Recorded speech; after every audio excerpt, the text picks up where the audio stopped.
Acosado por mi hermana de 16 años, acepté un acuerdo de 5 años de libertad condicional para evitar 18 años en prisión.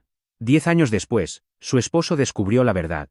Y Ana y yo éramos muy cercanos, posiblemente más que la mayoría de los hermanos, a pesar de la diferencia de 4 años. Éramos esencialmente mejores amigos. Dadas las circunstancias, entiendo que suena extraño, pero así era en ese entonces. Nunca fui el estudiante más brillante en el instituto. Siempre luché con las calificaciones, apenas pasando la mayoría de las clases. Pero me interesaban mucho los aparatos electrónicos, no la programación o las computadoras, sino desarmar cosas y volver a armarlas. Empecé con controles remotos de televisores antiguos y radios que encontraba en ventas de garaje. Para cuando tenía 16 años, tenía todo un taller en mi habitación, un soldador, multímetros y cajas llenas de placas de circuitos y cables.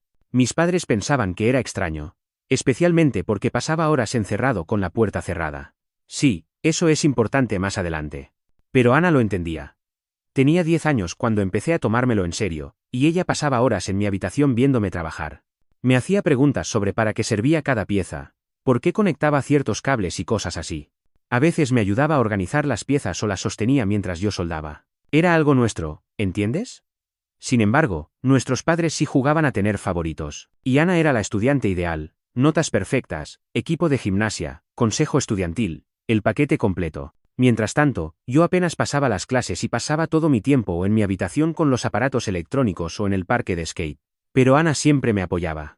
Por ejemplo, una vez me atraparon fumando detrás del gimnasio durante mi penúltimo año. En lugar de suspenderme, Ana inventó una historia sobre cómo solo estaba sosteniendo el cigarrillo para alguien más que había huido. Incluso lloró frente al director, diciendo que estaba intentando cambiar mi vida y que una suspensión lo arruinaría todo. El director se lo creyó completamente. También me ayudaba con las tareas. Ella explicaba las cosas mucho mejor que mis profesores.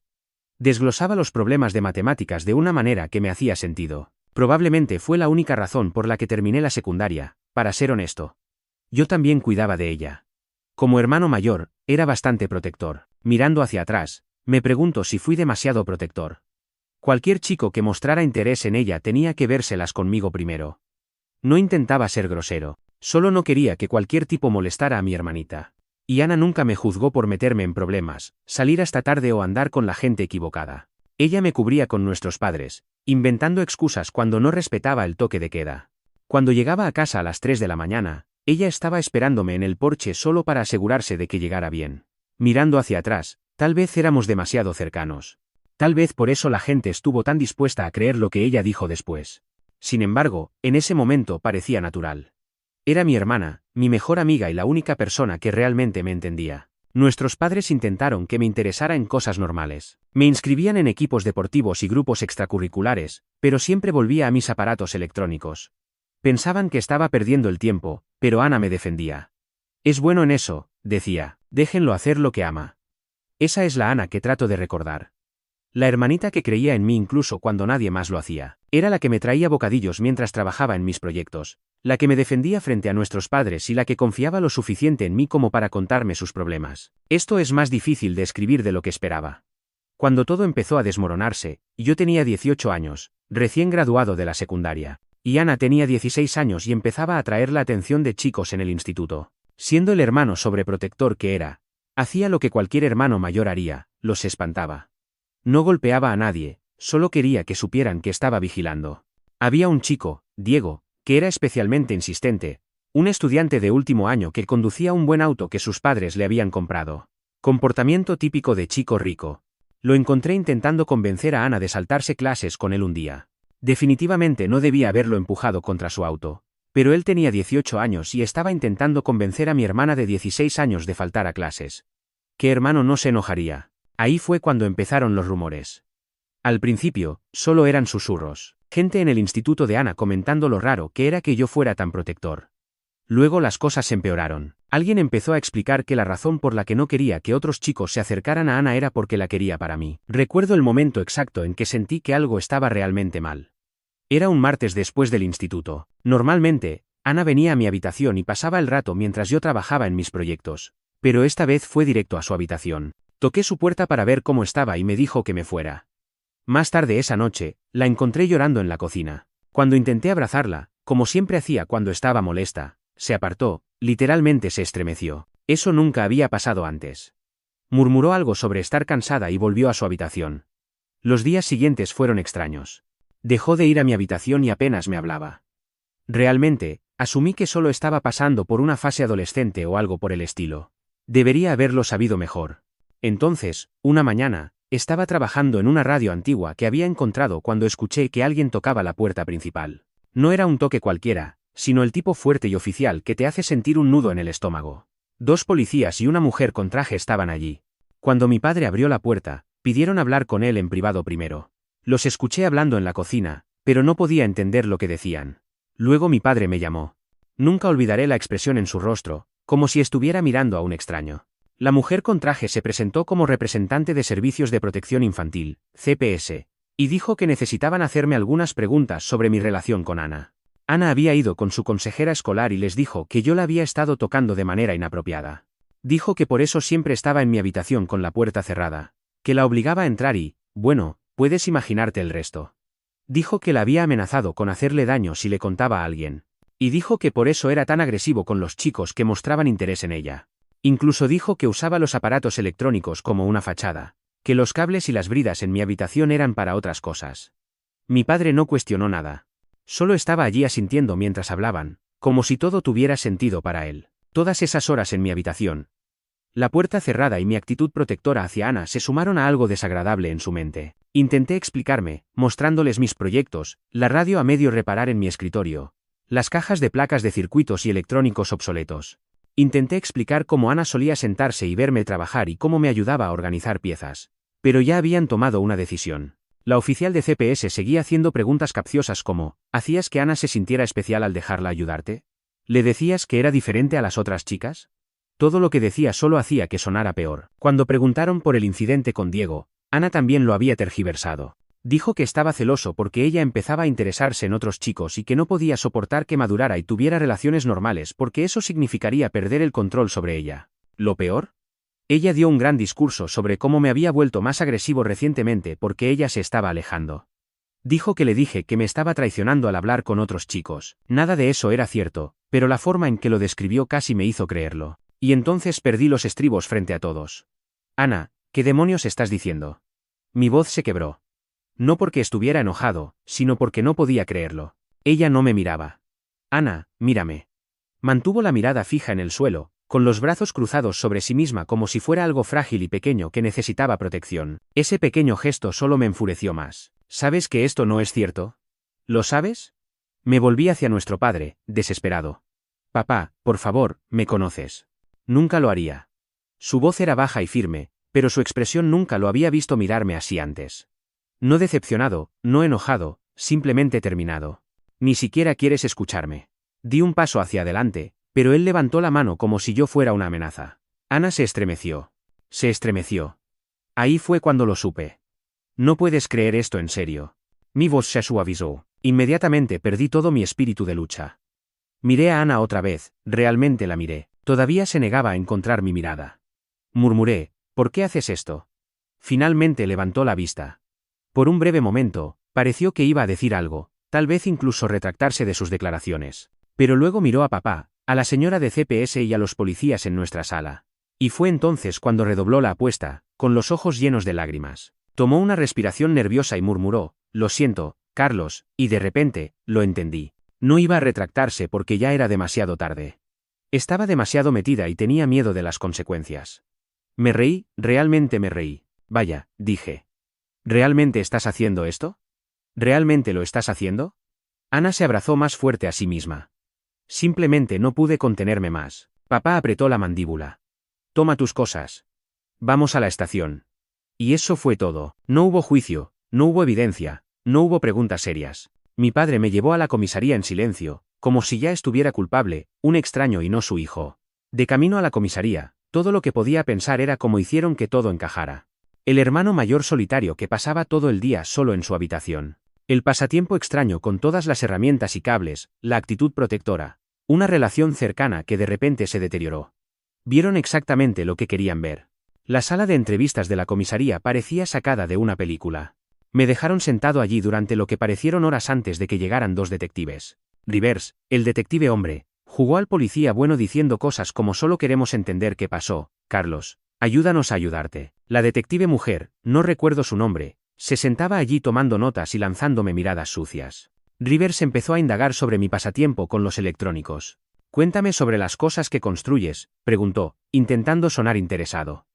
Así que expliqué cómo reparaba radios antiguas, hacía circuitos rudimentarios y conceptos básicos. ¿Y Ana te ayudaba con estos proyectos? Sí, respondí. Ella organizaba piezas, sostenía cosas mientras yo soldaba.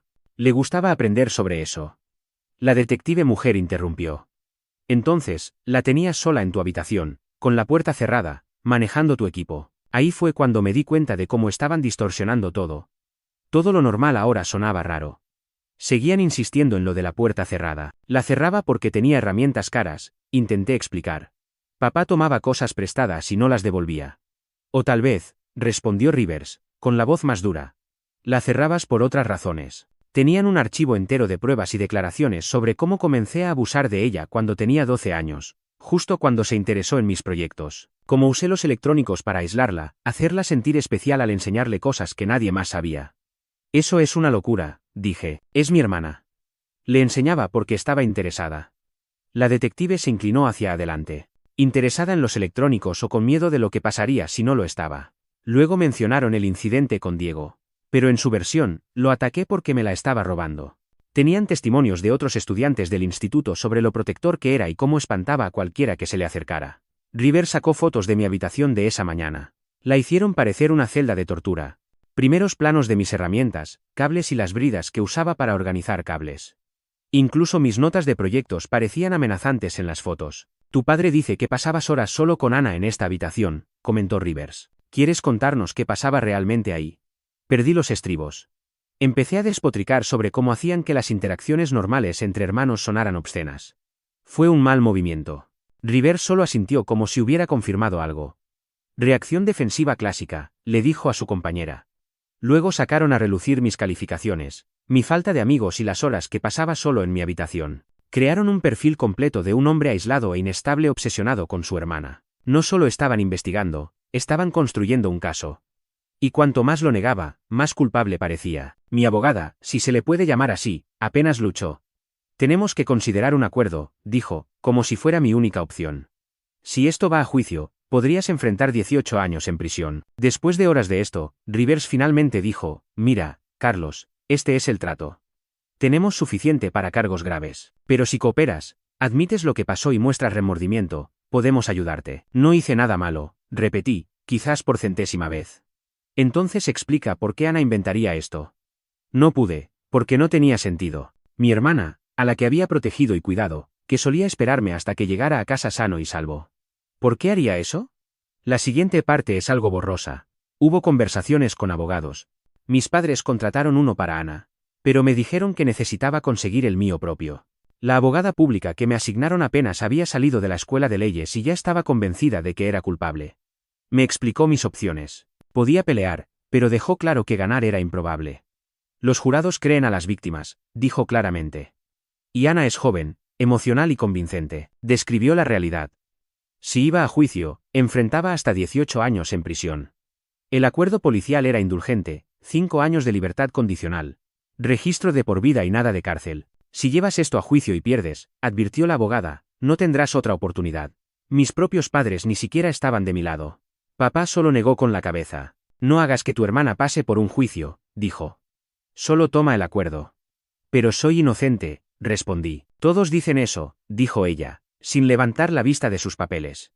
Tienen el testimonio de tu hermana, documentación de cambios de comportamiento, declaraciones de testigos sobre tu comportamiento posesivo. Ningún jurado te creerá por encima de una chica de 16 años traumatizada. Mi padre vino a verme una vez antes de que aceptara el acuerdo. No lo había visto desde que me dejó en la comisaría. Esperaba que finalmente viera la verdad. En cambio, dijo, solo admite lo que hiciste, Carlos. No hagas que tu hermana pase por un juicio. Papá, por favor, imploré. Me conoces. Sabes que nunca lo haría. Me cortó, pensé que te conocía. Supongo que no. Esa fue mi última conversación real con mi padre. 2 días después, acepté el acuerdo y me declaré no culpable de abuso sexual a un menor. Recibí 5 años de libertad condicional y un registro de por vida. Algunos se preguntarán por qué me declaré culpable si era inocente. La verdad es que te quiebran. Pervierte en cada aspecto rutinario de tu vida hasta que ya no confías en tus propios recuerdos. Y cuando todos, incluidos tu familia, la policía y tu propia abogada, creen que eres culpable, empiezas a preguntarte si pelear es inútil. Estar en la lista tiene un impacto negativo inesperado en tu vida. Todos hablan de los grandes problemas. No puedes vivir cerca de institutos. No puedes obtener ciertos trabajos, etc. Pero son las pequeñas cosas las que realmente te afectan. Después de todo, la señora del primer lugar donde quería alquilar estaba ansiosa por qué firmar el contrato. Luego hizo la verificación de antecedentes. Puedo recordar vívidamente su expresión cuando vio lo que apareció. Se alejó de mí como si estuviera a punto de atacarla allí mismo en su oficina. Lo siento, dijo. Tengo nietos que vienen de visita. Estoy segura de que lo entiendes. Eso se convirtió en mi vida. La gente se disculpa mientras me trata como a un monstruo. Encontrar trabajo era una pesadilla. La mayoría de los lugares ni siquiera consideraban mi solicitud si veían que tenía que marcar esa casilla. Las pocas entrevistas que tuve siempre terminaban de la misma manera: te llamaremos. Nunca lo hacían. Finalmente, encontré a Mike, que tenía un pequeño negocio de manufactura. Contrataba a personas que otros no querían, exconvictos, adictos intentando recuperarse y gente como yo. El pago era terrible y el trabajo era duro, pero al menos era algo. Mira, me dijo Mike el primer día, no me importa lo que hiciste. Solo llega a tiempo y haz tu trabajo. Trabajé allí casi 2 años. Luego alguien descubrió lo mío y empezó a causar problemas, diciendo a los otros trabajadores que no deberían tener que lidiar con alguien como yo porque era peligroso. Mike luchó por defenderme, pero finalmente tuvo que despedirme. No puedo arriesgarme a perder a toda mi fuerza laboral, me dijo. Al menos me dio una indemnización sustancial. Perdí mi apartamento poco después. Terminé viviendo en mi auto por un tiempo. Una membresía de gimnasio McFit se convirtió en mi mejor amiga, costando 9 euros al mes para ducharme y usar el baño. Dormía en los estacionamientos de Carrefour abiertos las 24 horas. Si no causabas problemas, la seguridad generalmente te dejaba en paz. Sin embargo, lo peor no era siquiera lo práctico. Era ver la vida continuar sin mí a través de amigos en común en Facebook antes de que me bloquearan. Vi a Ana graduarse del instituto con honores, ir a la universidad con una beca completa y conocer a un tipo rico, Miguel, en un evento del campus. Mientras tanto, yo estaba comiendo raviolis fríos de una lata en mi auto, tratando de averiguar dónde podía estacionarme por la noche sin que la policía me molestara. Cometí el error de intentar salir con alguien una vez. Conocí a Carmen en uno de mis trabajos. Era amable y no hacía muchas preguntas sobre mi pasado. Salimos varias veces. Todo iba bien. Luego ella preguntó por qué siempre tenía que verificar la dirección de los lugares a los que íbamos. Decidí ser honesto. Le conté sobre el registro necesario y cómo tenía que tener cuidado con dónde iba. Intenté explicarle que era inocente y que la acusación no tenía fundamento. Ella dijo que necesitaba tiempo para pensar. Al día siguiente, su hermano y 2 de sus amigos aparecieron en mi lugar de trabajo. Tuve que abandonar ese trabajo también. Después de eso, empecé a frecuentar una pequeña biblioteca. La bibliotecaria parecía entender mi situación, pero nunca dijo nada. Solo dejaba cosas que pensaba que me interesarían en el carrito de devoluciones. Muchos manuales técnicos y libros de electrónica. Supongo que notó lo que solía leer.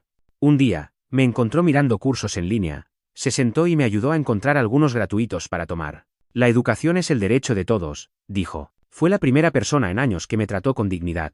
Empecé a aprender sobre criptomonedas a través de esos cursos. Pensé que era algo que podía hacer sin que verificaran mis antecedentes.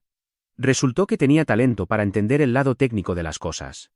Gané algo de dinero aquí y allá con el comercio, pero, ¿sabes qué me destrozó de verdad?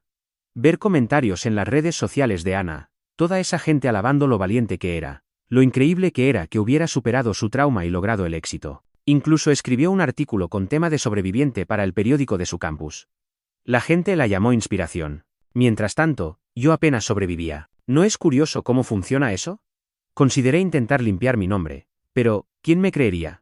Y Ana era una gran estudiante universitaria exitosa. Yo solo era un tipo raro viviendo en su auto. El sistema no se preocupa por gente como yo. Así pasé la mayor parte de mis 20 años, cambiando de trabajos y lugares, nunca quedándome en un sitio lo suficiente para que la gente descubriera sobre mí. Nunca haciendo amigos porque, ¿para qué? Si se irían tan pronto como lo descubrieran. Algunas noches me acostaba en mi auto mirando fotos familiares antiguas en mi teléfono. Fotos mías y de Ana cuando éramos niños, tratando de entender qué salió mal y qué podría haber hecho diferente. Eso es lo que tiene estar en la lista, no solo te quita la libertad. Borra tu pasado, tu futuro y toda tu identidad. Dejas de ser una persona y te conviertes en una etiqueta. Actualización 1, pero entonces todo cambió. Era un martes normal, estaba en el trabajo. Había conseguido otro empleo en una fábrica, mejor que el anterior, cuando recibí un correo electrónico de un investigador privado. Casi lo borré, pensando que era spam, pero algo me llevó a leerlo. El investigador dijo que fue contratado por el esposo de Ana, Miguel, para investigar su pasado. Miguel comenzó a investigar porque ella había estado actuando de manera extraña recientemente. El investigador había encontrado fallos en su historia sobre mí y quería hablar. Al principio lo descarté. Ya había tenido suficiente con gente metiéndose en mi vida. Pero luego me envió otro correo con pruebas de que era legítimo, registros judiciales, archivos del caso y otra información que nunca había visto antes. Nos reunimos en un restaurante justo fuera de la ciudad. El investigador, llamémoslo Raúl, tenía un gran paquete de documentos. La historia de tu hermana se está desmoronando, dijo, esparciendo los papeles por la mesa. Llevo 30 años haciendo este trabajo. Nunca había visto a alguien arruinar su propia mentira tan mal. Resultó que Ana había sido descuidada. Muy descuidada. El marco temporal que dio para los supuestos eventos no coincidía con los registros escolares. Las versiones de los testigos de sus amigos variaban cada vez que contaba la historia. Pero lo que realmente me sorprendió fue esto. ¿Recuerdas a Diego, el estudiante de último año que siempre la acosaba? Resultó que no era solo un tipo cualquiera. Ella estaba saliendo con él en secreto. Y no solo eso, la encontraron en su auto haciendo cosas que no debía. Estaba convencida de que yo le contaría a nuestros padres, tal vez porque sabía que siempre había sido protector, o tal vez por puro miedo. En cualquier caso, necesitaba una distracción, algo grande e impactante para asegurarse de que nadie pensara en Diego. Así que inventó las acusaciones, sabiendo que una vez dichas, nada más importaría.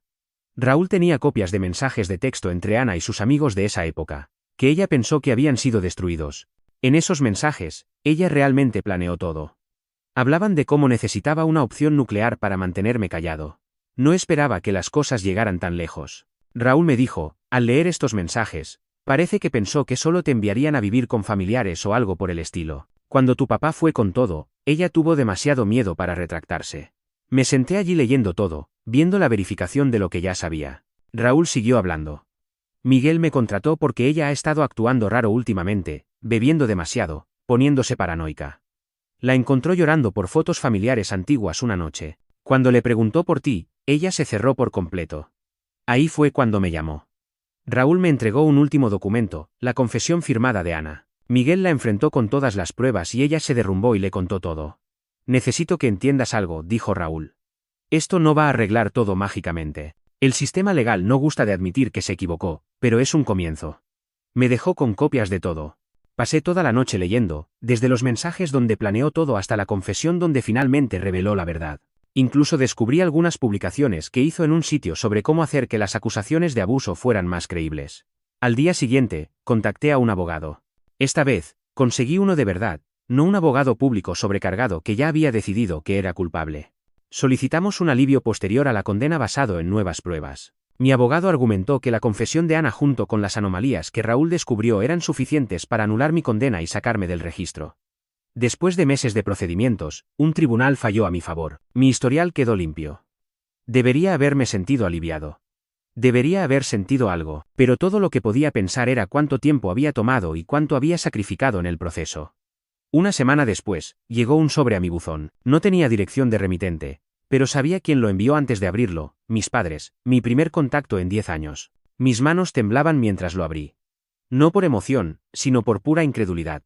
Dentro había una carta escrita con la letra rígida e impersonal de mi padre. Querían reunirse. Ana decía que finalmente había confesado. Bueno, en parte, contó una versión suavizada de los hechos, presentándose como una chica joven y asustada que cometió un error terrible. No mencionó las mentiras calculadas ni los años de dolor que me causó. Sin embargo, parece que eso fue suficiente para que finalmente aceptaran que era inocente. El sobre incluía un cheque por 45.000 euros, que probablemente consideraron generoso, como si pudiera deshacer una década de ser tratado como un monstruo. Como si pudiera comprar de vuelta mis años robados. Mi respeto y mi existencia. Los sostuve a la luz por un segundo antes de reírme. Nada había cambiado. Todavía creían que los problemas podían solucionarse con un precio. El dinero no era lo que necesitaba. Necesitaba escuchar la verdad de alguien más. Así que tomé el número de Raúl y lo llamé. Mis manos temblaban cuando marqué. Respondió después de unos timbres, su voz cautelosa. Hola, Miguel. Soy Carlos. Después de una larga pausa, dijo con cautela, Carlos, ¿quién? Tomé un momento para recomponerme del dolor antes de responder. El hermano de Ana. Silencio, luego una risa baja y sin humor. Eso es gracioso, porque Ana nunca mencionó tener un hermano. Nunca mencionó a ninguna familia, en realidad. Tragué la rabia que crecía en mi pecho. Sí, eso encaja. No puede dejar que los esqueletos de su armario hablen, ¿verdad? Miguel respiró profundamente. Jesús, sabía que estaba escondiendo cosas, pero esto. He estado casado con esta mujer durante años, tengo un hijo con ella, y ni siquiera sabía que tenía un hermano. No uno que no destruyera por completo primero, dije sin rodeos. Hubo otra pausa antes de que murmurara, increíble. Su voz tenía el tono duro de alguien que se da cuenta de cuánto lo han manipulado. Luego gruñó y habló de nuevo, su voz firme. Carlos, voy a pedir el divorcio. No dije nada al principio, dejando que el peso de sus palabras se asentara entre nosotros. Finalmente asentí, aunque no podía verme. Bien, dije. Mereces algo mejor. Colgué después de eso. No tenía sentido decir nada más. Pero al dejar el teléfono, una extraña sensación de alivio me invadió. Actualización 2. Luego descubrí las publicaciones en redes sociales. Ana borró todas sus cuentas, pero no antes de emitir una larga explicación sobre cómo recordaba las cosas incorrectamente cuando era adolescente. Se presentó como una víctima, una pobre chica confundida que cometió un error. Ahora valientemente revelando la verdad, su vida perfecta comenzó a desmoronarse después de eso. Miguel solicitó el divorcio. El instituto donde trabajaba, sí, se convirtió en profesora, imagina eso. Le pidió su renuncia. Resulta que no les gusta tener profesores que hayan admitido inventar acusaciones de abuso. Más tarde supe que Miguel obtuvo la custodia total de su hijo. La confesión de Ana se usó como prueba de su inestabilidad. Ella intentó oponerse. Pero la investigación de Raúl había descubierto otras mentiras. Muchas. ¿Cuál es la verdad real? Había mentido sobre todo durante años, no solo sobre mí. También inventó historias sobre otras personas. Cuando las cosas no salían como quería, acusaba a los chicos de varias cosas. Algunos se preguntaban por qué finalmente confesó. Según Raúl, mis padres habían comenzado a notar cosas. Ana había estado actuando de manera errática durante meses, desapareciendo durante horas sin explicación, teniendo arranques sin motivo y bebiendo en exceso en eventos familiares. El colmo fue cuando, durante una discusión acalorada con mi madre, dejó escapar algo sobre cómo Carlos no habría sufrido si papá no hubiera exagerado. Mi madre se quedó helada y le pidió detalles. Ana intentó retractarse, pero ya era tarde. La duda ya se había sembrado.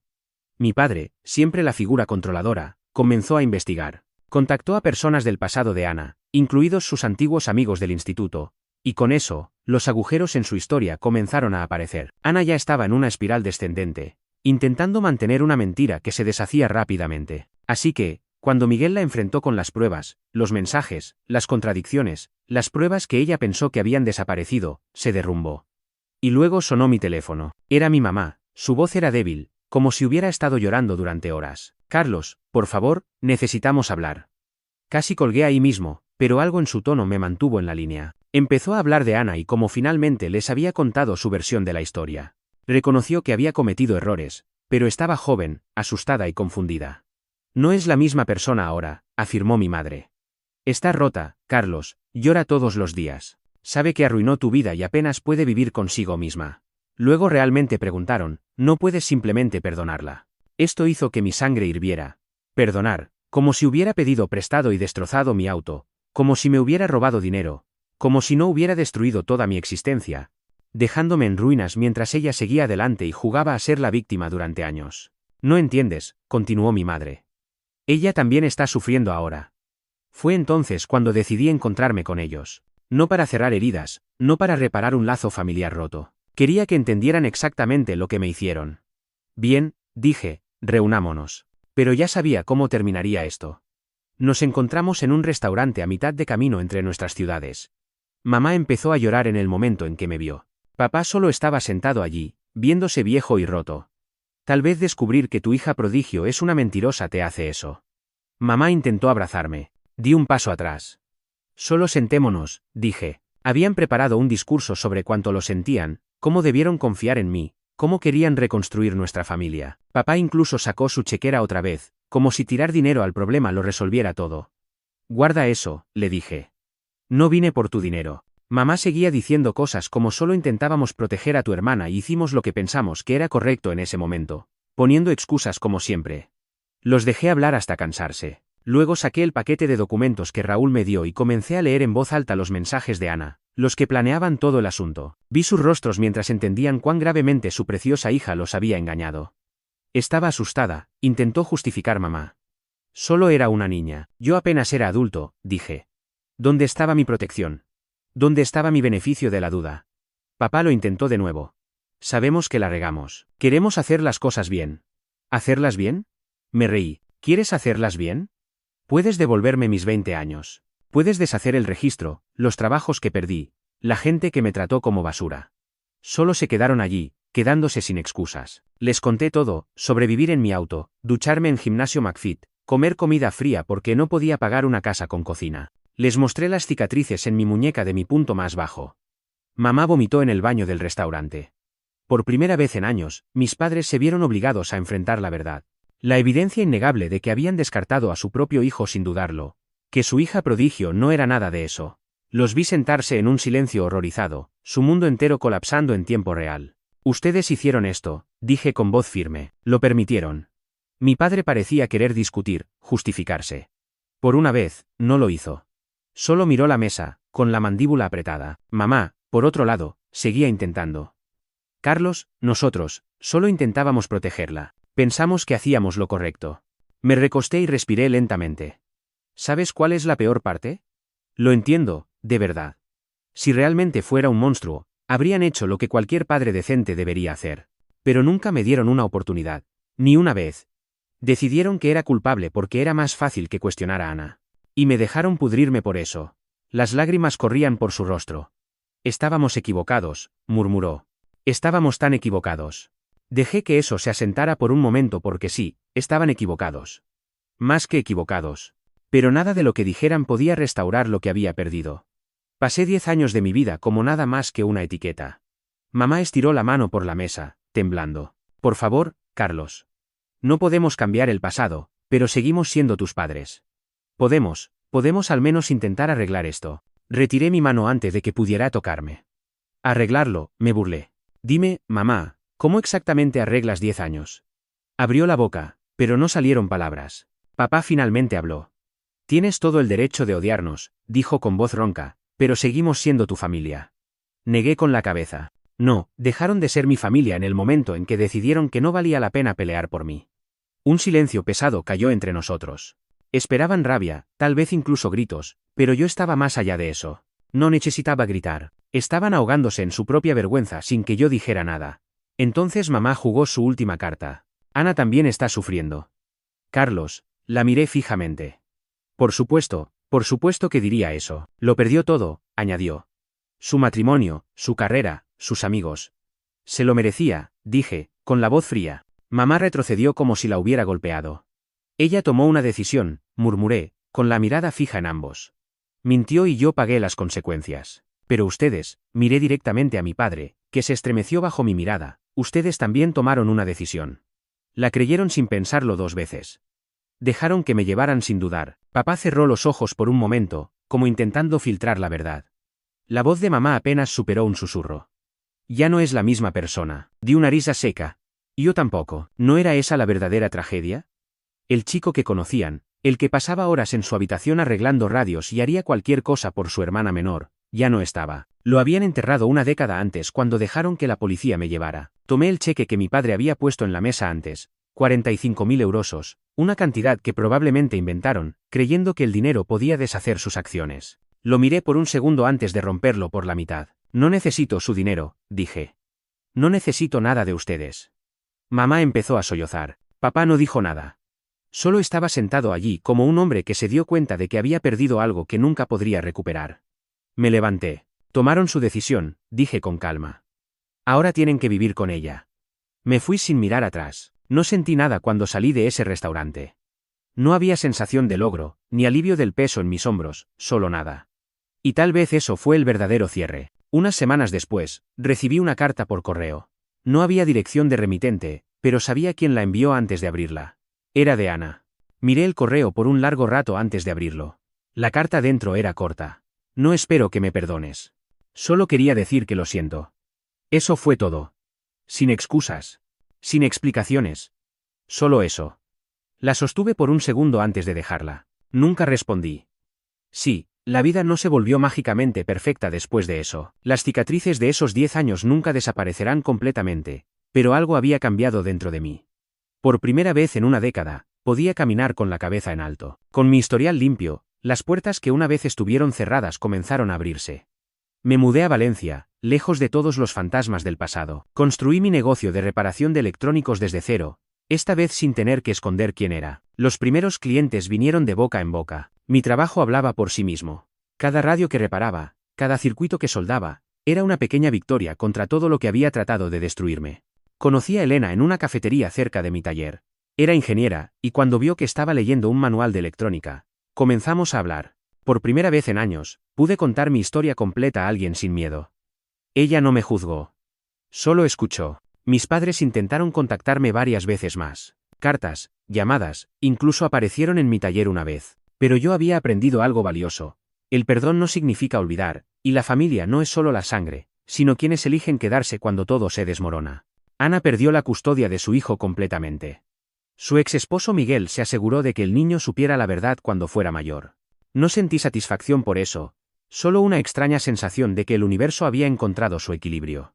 Hoy, 5 años después de recuperar mi libertad, tengo un negocio próspero, una mujer que me ama por quien realmente soy, y algo que pensé que había perdido para siempre.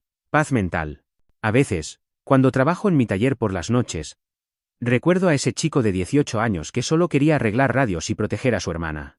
Ese chico murió hace mucho tiempo, pero algo mejor nació de sus cenizas. Un hombre que entiende el verdadero valor de la verdad. La justicia llegó tarde, pero llegó. Y eso, al final, fue suficiente. Si esta historia te impactó, no olvides suscribirte y activar las notificaciones. Porque a veces, las historias más increíbles son las que la vida misma escribe.